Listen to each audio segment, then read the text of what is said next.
어느 날 갑자기 내 손에 들린 건강보험료 고지서 한 장.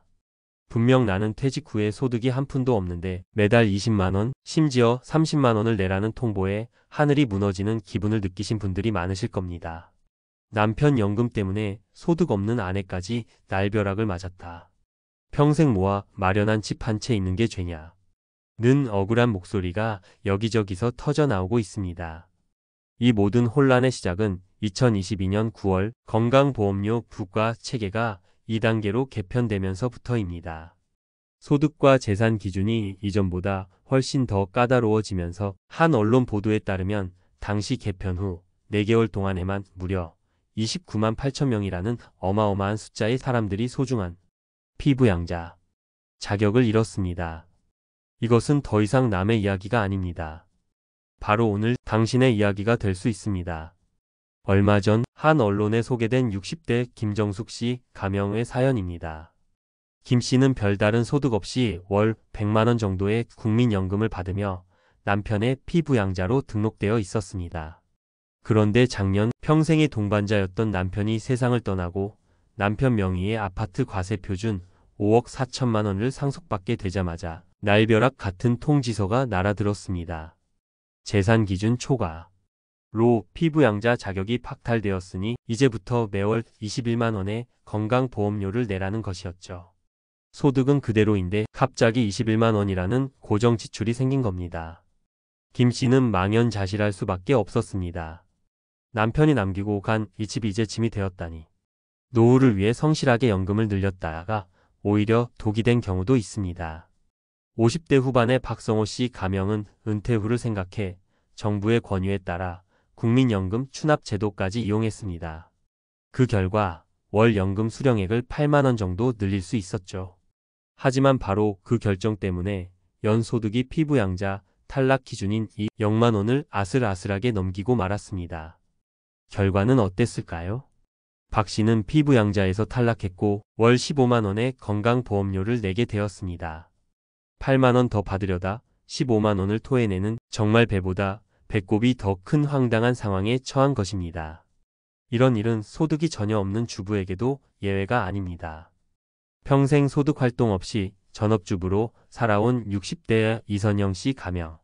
최근 남편이 월 167만 원의 국민연금을 받기 시작하자 건강보험공단으로부터 피부양자 동반 탈락 통보를 받았습니다. 남편의 연 소득 167만 원 곱하기 12개월이 이 0만 원을 넘겼다는 이유였습니다. 이 씨는 공단에 전화해 하소연했습니다. 저는 국민연금도 안 받고 소득이 한 푼도 없는데 왜 제가 보험료를 내야 하나요?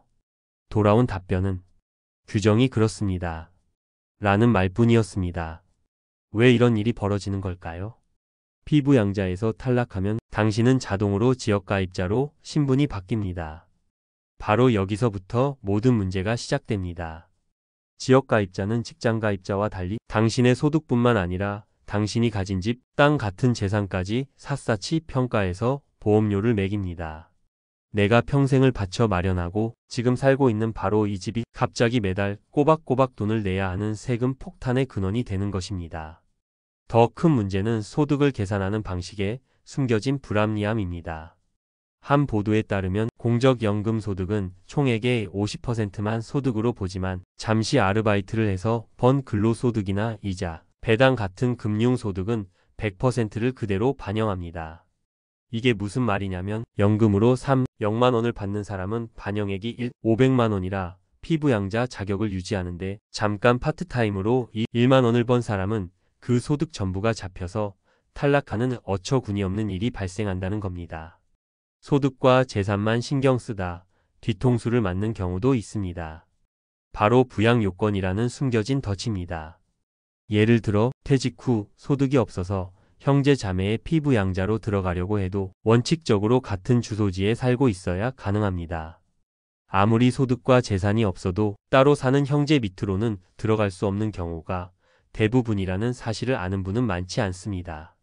그렇다면 이 날벼락 같은 상황 속에서 우리는 속수무책으로 당하고만 있어야 할까요? 아닙니다. 한 줄기 빛과 같은 현실적인 방법들이 있습니다.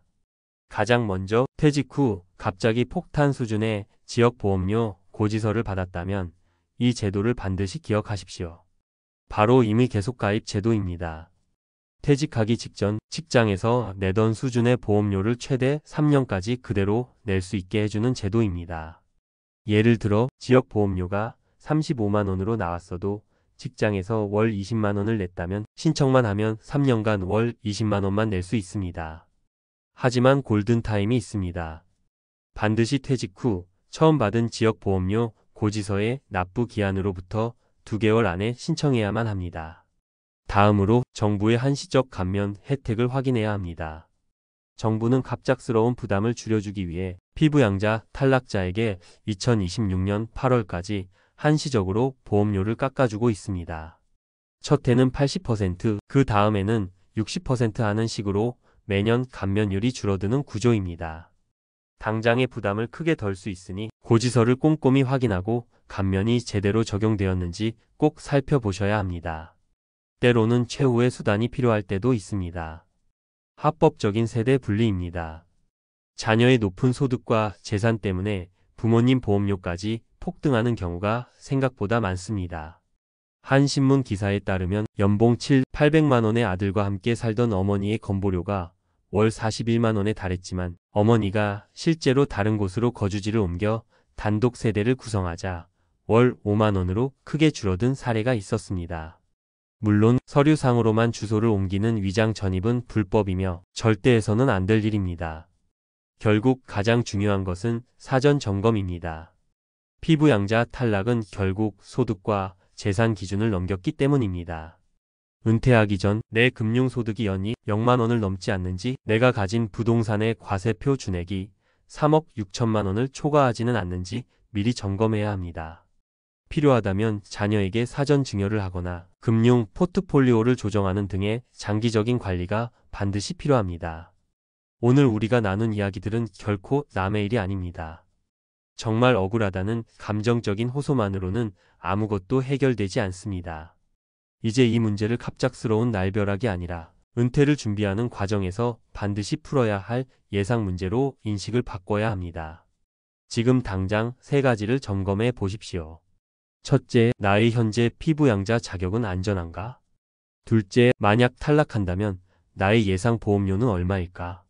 이건 국민건강보험공단 홈페이지의 4대 보험료 계산기를 통해 직접 확인해 볼 수 있습니다. 셋째, 위기 상황이 닥쳤을 때 내가 활용할 수 있는 제도는 무엇인가? 건강보험료 문제는 복잡하고 때로는 불합리하게 느껴지기도 합니다. 하지만 정확히 알고 미리 대비한다면 그 충격을 최소화하고 우리의 소중한 노후를 지켜낼 수 있습니다. 두려워하고 억울해하는 데서 멈추지 마십시오. 아는 것이 힘이고 준비가 희망입니다. 오늘부터 당장 나의 상황을 점검하고 현명한 대비를 시작하시길 진심으로 바랍니다.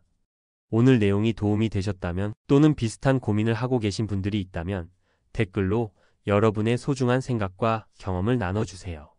여러분의 이야기가 다른 분들에게 큰 힘과 정보가 될 수 있습니다. 오늘 영상이 유익하셨다면 구독과 좋아요, 알림 설정 부탁드립니다. 저희는 다음에도 여러분의 든든한 노후를 위한 실질적인 정보로 다시 찾아뵙겠습니다. 감사합니다.